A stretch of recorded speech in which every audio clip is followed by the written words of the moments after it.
Assalamualaikum warahmatullahi wabarakatuh. Perkenalkan, nama saya Hepas Rahmat Ramadan,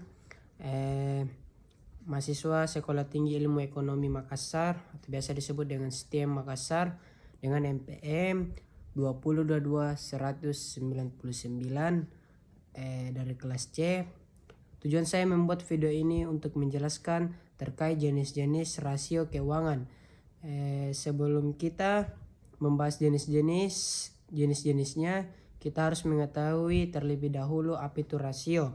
Rasio adalah keuangan metode yang digunakan dengan bertujuan mengevaluasi kinerja perusahaan untuk suatu periode.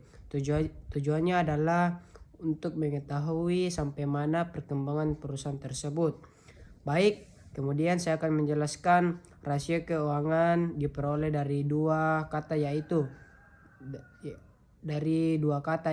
rasio dan keuangan.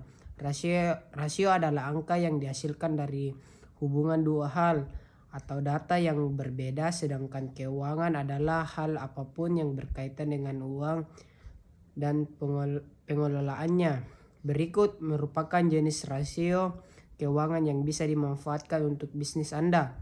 Yang pertama itu ada rasio likuiditas, yaitu rasio likuiditas merupakan jenis rasio keuangan untuk mencari tahu kemampuan perusahaan dalam membayar utang jangka pendek atau hutang lancar. Hal ini bisa dilakukan dengan menghitung aset lancar perusahaan dan kewajiban lancar. Kemudian rasio likuiditas dapat diketahui dengan rasio seperti ini. Yang pertama itu current ratio, artian rasio lancar. Rasio ini digunakan untuk mengetahui kemampuan perusahaan membayar seluruh utang dalam jangka pendek memiliki yang diperhitungkan bersama aktiva lancar. Rumusnya adalah aset lancar atau kewajiban lancar dikali 100%. Yang kedua itu quick ratio atau rasio cepat yang dimanfaatkan untuk mengetahui kemampuan perusahaan dalam melunasi utang jangka pendek miliknya yang dihitung bersama aset lancar tanpa melibatkan persediaan. Rumus adalah kas plus piutang plus efek atau aset lancar dikali 100%.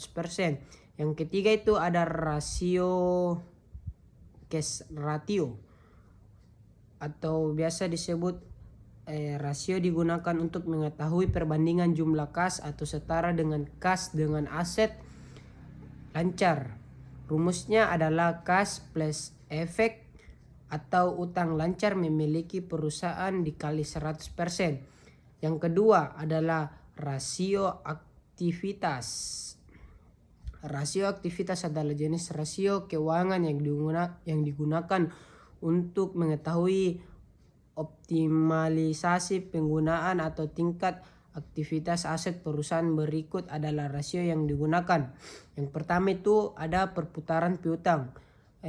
Perhitungan yang dipakai untuk mencari tahu efisiensi perusahaan dalam mengumpulkan kebijakan kredit dan piutang. Rumusnya adalah penjualan perusahaan atau rata-rata piutang dikali 100%. Yang kedua itu ada perputaran persediaan, merupakan rasio yang digunakan dalam mencari tahu efisiensi perusahaan ketika mengatur persediaan. Rumusnya adalah penjualan perusahaan atau persediaan milik perusahaan dikali 100%. Yang ketiga itu ada perputaran aktiva tetap, rasio yang digunakan untuk mengetahui efektivitas perusahaan dalam memanfaatkan aset tetap miliknya. Rumusnya adalah penjualan perusahaan atau aktiva tetap punya perusahaan dikali 100%. Yang kemudian itu yang keempat, perputaran total aktiva, rasio yang digunakan untuk mengukur efektif atau tidaknya perusahaan menggunakan total aktiva. Penjualan yang dihasilkan perusahaan atau total aktiva dikali 100%. Selanjutnya ada rasio solvabilitas. Rasio solvabilitas merupakan rasio yang dimanfaatkan untuk mencari tahu apakah perusahaan punya kemampuan dalam membayar seluruh utang jangka pendek dan jangka panjang miliknya. Rasio ini mencakup beberapa rasio sebagai berikut. Yang pertama itu rasio utang terhadap aktiva atau yang disebut juga dengan total debt to asset ratio, merupakan persentase yang digunakan untuk mengetahui apakah harta atau aktiva perusahaan dapat menutupi utang yang dimiliki. Rumusnya adalah jumlah seluruh liabilitas perusahaan atau aset milik perusahaan dikali 100%. Yang kedua itu ada rasio utang terhadap ekuitas atau disebut juga dengan total debt to equity. Rasio adalah perhitungan untuk memastikan perbandingan utang jangka panjang perusahaan pada modal sendiri. Rumusnya adalah jumlah seluruh liabilitas ekuitas pemegang saham dikali 100%. Baik, sekian dari saya, kurang dan lebihnya mohon dimaafkan. Wabillahi taufiq walhidayah. Wassalamualaikum warahmatullahi wabarakatuh.